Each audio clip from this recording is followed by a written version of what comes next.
Welcome to the latest Dudley Children's Services A Conversation With podcast. Today we're joined by Jake, a looked after young person who will be sharing some of his poems with us, and Charlie, who will be talking to Jake about how he creates his poems.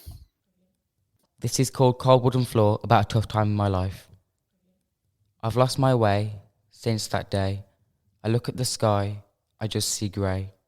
I don't know who I am anymore, with my body lying on the cold wooden floor. Left alone with my lonely thoughts, my attention span getting quite short. I try to think one thing at a time. All I hear are identical rhymes. Wind me up and I will flip. I don't know how to get a grip. Nothing feels the same anymore, my body lying on the cold wooden floor. The sound of silence pierces my ears. It has me sitting in floods of tears. My emotional state has come to a halt. Everything seems to be my fault. I still don't know who I am anymore, with my body lying on the cold wooden floor. I will try my best to tell them more, until my body is off the cold wooden floor. So Jake, could you tell us a bit about your poem and what inspired you to do it?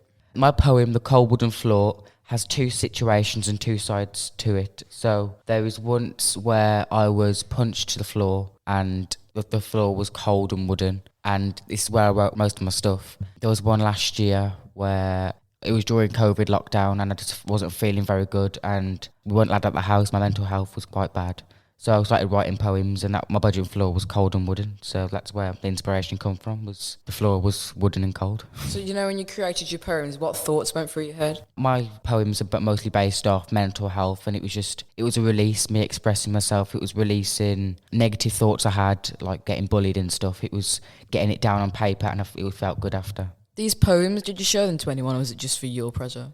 This is the first time I've really showed them to people. I've normally been kept up in my mind and put in a drawer and just looked at once. Do people appreciate when you show them the poems? What do they think? I've showed a few people, but not really to an extent of recording them. But I think some people get a bit off because it's such a dark topic, but it's the truth, it's mental health, and that's what it does to you. But I think it's hard being able to express your feelings in front of people, so it's easy just writing it down on paper. It is hard, even writing poems, it's hard because you've got to think and it plays on your mind. It takes months to write poems because it's such a hard topic to write them on, and it's just, I do struggle to write poems still. Yeah, I do struggle. But I think as well, it's because you're bringing up them memories from the past and you've got to get them back up in your head, and it misplays with your emotions as well, so... Most of these poems, like some of them are recent, from school situations, from bullying. Some of them are just home life. There's different situations what these poems come under. Most of them are based on bullying and stuff. This one is about a difficult time in my life where I struggled to express myself. This one didn't take very long at all because I had the feelings in my head and knew what I was going to say. So your most popular poem, which you told me, is The Cold Wooden Floor. Can you tell us how long it took you to write that one? That one took, I think it was a month to write. It was written last year, a month to write. Could I ask, do you get any support with the poems, or do you just think of it off the top of your head? It's top of my head fully. Sometimes I can be in my room at 3 a.m, feeling really bad about myself. I'll be in tears, and the first thing I'll turn to is writing poems, and I don't get any support with them. When and how did you discover that you could write poems, and how do you express your feelings into it as well? So I've always known I wanted to go into something like this. I think it's about 3 years ago. I used to love doing creative writing. I've really enjoyed writing things down, and it just felt really good getting them across. It was only 2 years ago I started writing poems. My first poem was pretty hard to write because it was my first one I wrote, and that one did take me 3 months, and it's one of the shortest ones I've got. This is my first poem, Cruel. We live in a time where it's said to be a sin. We are told to keep it hidden within. Every day we hear words of hate, too scared to determine our fate. It isn't an issue if we are gay, so don't assume you have that say. Just because we like the same gender doesn't mean you can make us surrender. Love is love, and that is a fact. So when you're down, don't put on an act. We don't hurt and we don't hate, so why feel the need to discriminate? Why do you feel the need to be cruel? This just makes you look like a fool. My final words to say to you: let us do what we want to do. So can you tell us what this poem's about, please?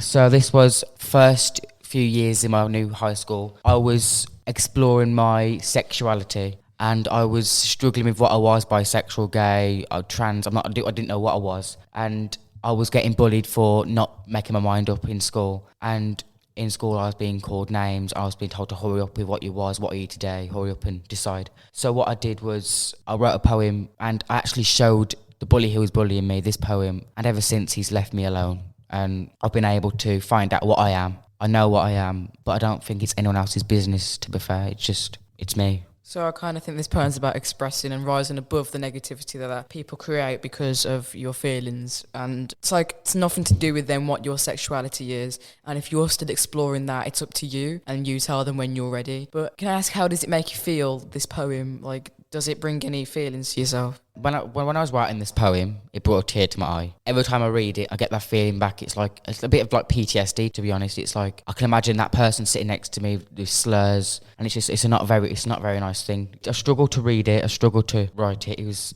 a horrible thing to go through, and I struggle to this day to think about it. So how could this help other looked after children and young people in care? Could they relate to this, or can you give any advice through these poems? Well, my advice to people who are being discriminated against is rise above it, ignore it. Just tell them it's not their business. I wrote these not even just for kids in care, anyone who's going through the same thing I went through. It was just rise above, ignore. It won't go away straight away, not immediately, but it will get better. So we know this is a difficult time for you, but does anyone support you through this, or is there anyone you can talk to and help you figure out what's going on? There is people that I do talk to in school. I have a counsellor. There's an LGBT ambassador. There's anti-bullying reps in the school. It is slowly getting better. So what kind of advice does your counsellor give you? Breathing methods, breathing really help. Writing your thoughts on paper and then pulling it in the bin, that is a very good release, and it does help. The writing poetry does help with getting your feelings down, but also anything that's like drawing, painting, writing, anything, that sort of thing helps with a release. Even just writing your feelings on a piece of paper and ripping it up and putting it in the bin, that helps because it's a release and you feel like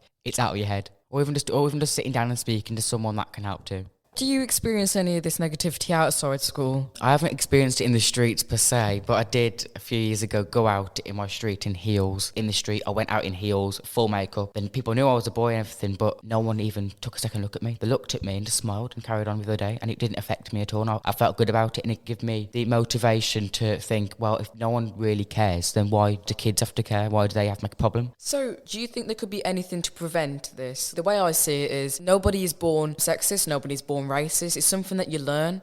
So do you think parents could take action to prevent their child from getting into trouble like this, or do you think it could be prevented anyway? I think one of my phrases from a poem, to spread the word, we don't hurt and we don't hate, so why do you discriminate? There's no reason to be like this, no need to bully people who are expressing themselves. It's no one's fault, it's not a problem, it's a positive. Spread the word, visit websites, see what it's like, and actually understand what it's like to be a part of the LGBT community. It's not a horrible place to be. It's very supportive, the LGBT community, and I think it's creating a good influence on children, because the more that you see all these shows, they've started introducing more LGBTQ into TV shows and movies, which is inspiring children to come out instead of hiding because they don't feel like they're going to be supported when they do. Definitely, yeah. I've watched a few shows. I've been all over Google. I've been searching because I've been everywhere trying to think, what am I? Trying to find my sexuality. And Google's not the place to be. Google is not the place to be. It's in your head. These quizzes, they don't work. It's just a game. In your head, you know what you are. Whatever you're attracted to, you don't have to label yourself. Don't be a label. Don't say, I'm gay, I'm bi. You don't have to be. You be who you want to be. You don't have to tell people. This poem's called I Am Tired. I am tired of being me. It's hard to live my life a lie. Every day there are certain things I want to say, yet my dry mouth does not allow me to say these. I am tired of being me, waking up in the middle of the night feeling worthless, being used for company but no longer wanted later on. I am tired. I hate everyone who tells me I am a failure. I am a failure. I hate everyone who judges me for being myself. Well, I'm not myself. But they don't know who I am and how many hours I've spent in my room in pain. To confront these people would relieve so many people, stop so much pain, and finally make the world a better place to live. Thank you. This poem hasn't got a certain subject or incident that it's set on. It's just my whole life so far put into a poem. People, this is just everything for the past 4 years I've wrote down on paper, the way I felt, the people that have spoke to me. This is everything put down on paper and just put into a few words. That's why it's a free poem. It's not got any rhyme or rhythm. It's just truth. This poem's called Alone. I've been used, abused and messed up. With no one to turn to, I've suffered alone. I have learned to deal with the toughest situations alone. I've sat in the corner of my room multiple times and cried. I asked for help, yet no one sees me, for I am invisible. They have changed the person I once was, stopped the way I once thought. My feelings and emotions come to a halt. I feel isolated. I've been loved, then left, messed around, then ignored, until I'm broken down into a useless piece of unnecessary flesh. Thank you. This poem's called You've Picked Me Out. You have picked me out of a large crowd. You have me with my head bowed. You've picked me to torment out of all these people. Your words pierce my skin. It feels like a needle. Your affections affect the way I think. My heart suddenly begins to sink. By the time I get home, my head is a mess. It is up to my family to take a guess. I constantly feel like I am irrelevant. In the classroom, I am the elephant. Once again, you've picked me out. Sometimes you make me just want to shout. When I go to bed, I don't sleep. I sit in the dark and quietly weep. You've picked me out of a bunch. When I see you, I feel like I've been punched. Thank you. This poem is about bullying. This was a year ago, bullying I experienced. I didn't sleep for a week. I went to doctors and everything. I thought I had insomnia. And it turned out the stress was leading me down a path of sleep deprivation. I didn't eat for a few days. And this is the hardest poem I wrote. So when I'm writing poems like these, I write all the words down and feelings and phrases on a piece of paper. And for about 2 days, I study them and I put it into a structure. And then I make it rhyme. And I'll rhyme the words which are relevant to the situation. So like, I'm in a crowd, my head's bowed. And yeah, it all works together. And it does take, this one took a month to make. And yeah, I enjoyed writing it, although it was very emotional to write. This is my newest poem. You are the first person to hear this. No one else has heard this poem. This is called In My Mind. In my mind, I spend most of my time. They ask how I am. I say I'm just fine. The darkness slowly seeps into my brain. I'm getting distressed. Maybe I'm going insane. In my mind, I spend most of my days sitting, going through this painful phase, constantly questioning what life could have been if my dad didn't get up and flee the scene. In my mind, I spend most of my nights, sometimes too scared to turn off the lights, lying in bed, scanning my mind like I'm searching for something I cannot find. In my mind, I spend most of my life. It cuts me deep, feels like a knife. Time wasting, dwelling on the past. I must stop now, because life's moving fast.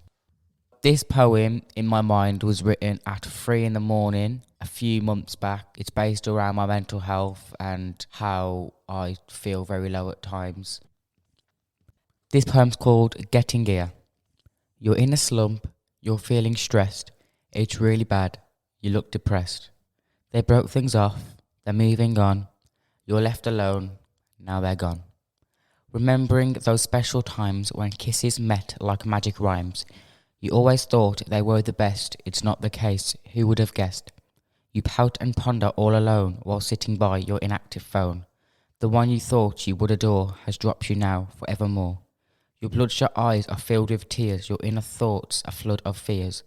Because of this, you've lost your hope, you feel you're at the end of the rope. You bother friends and share your shame, you just can't win, life's a nasty game. You've weathered thick and worried thin, you know you'll thrive, so don't give in. To feel this way is a part of life, to be dejected and feeling strife. But when you reach a friend who's near, reminding you to get in gear. Thank you.